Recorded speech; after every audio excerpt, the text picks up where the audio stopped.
नमस्कार दोस्तों, तेनालीरामा की चतुराई। तेनालीराम और झगड़ालू चमेली।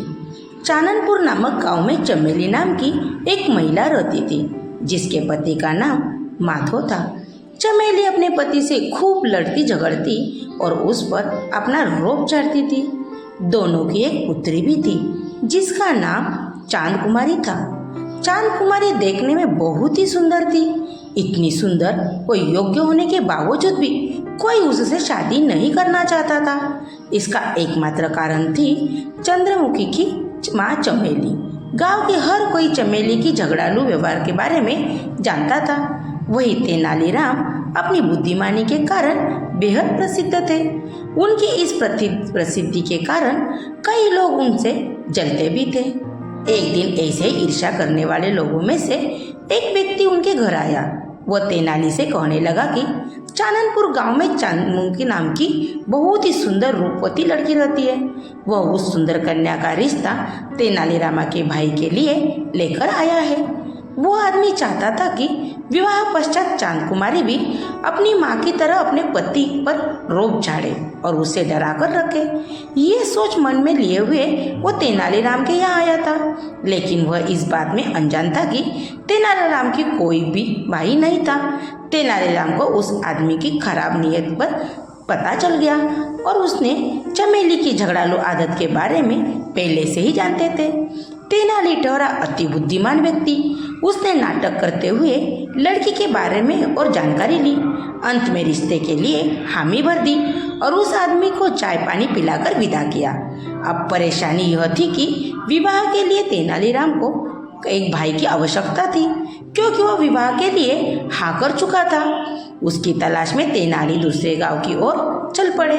वह युवक की तलाश कर ही रहा था कि उन्हें रास्ते में एक परेशान युवक मिला।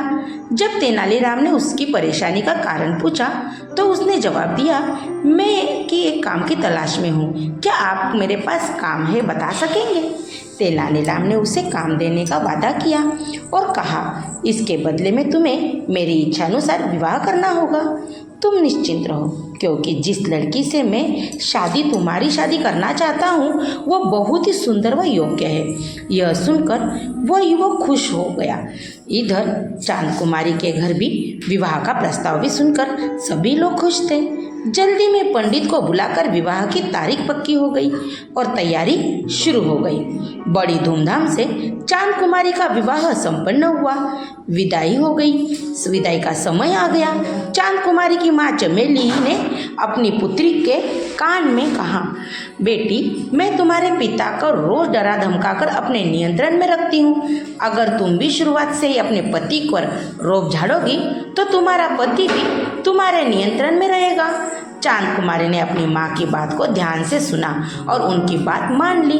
चमेली ने अपने पति माधव को भी कहा कि वह भी थोड़े दिन अपनी पुत्री के यहाँ हो आए।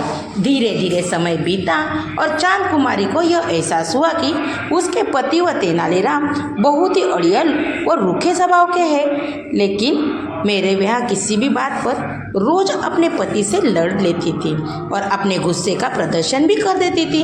इधर माधव भी वही रह रहा था, तो तेनालीराम ने उसे दूध, घी, बादाम आदि पौष्टिक भोजन खूब खिलाया और कुछ ही महीनों में उसे तगड़ा बना दिया।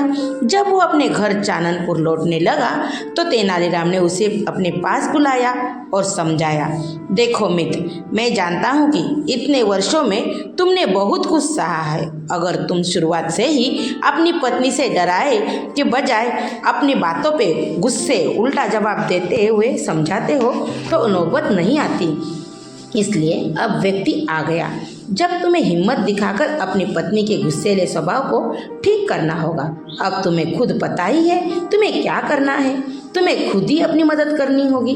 माधव तेनालीराम की बात समझ गया। उसने अपने शुक्रिया कहा और अपने घर की ओर रवाना हुआ।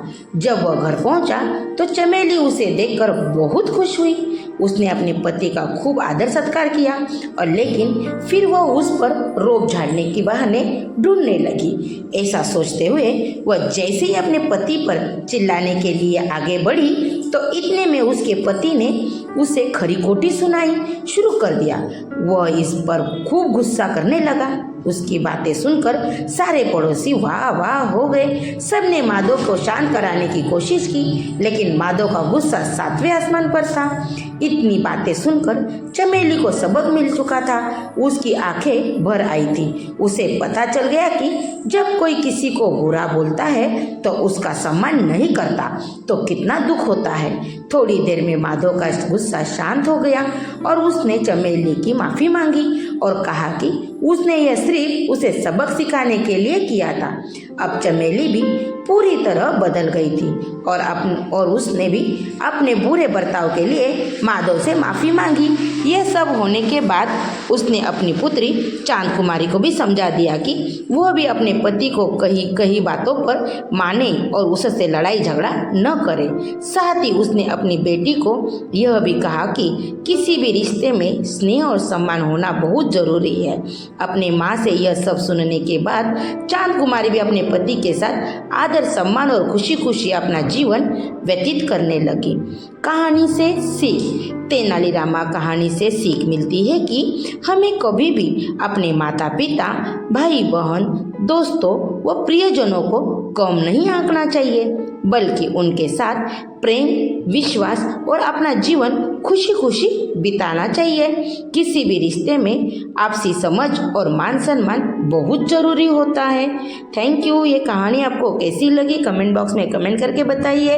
अपने दोस्तों में शेयर कीजिए। अगर आप इस चैनल पे नए हो तो चैनल को सब्सक्राइब कीजिए। धन्यवाद।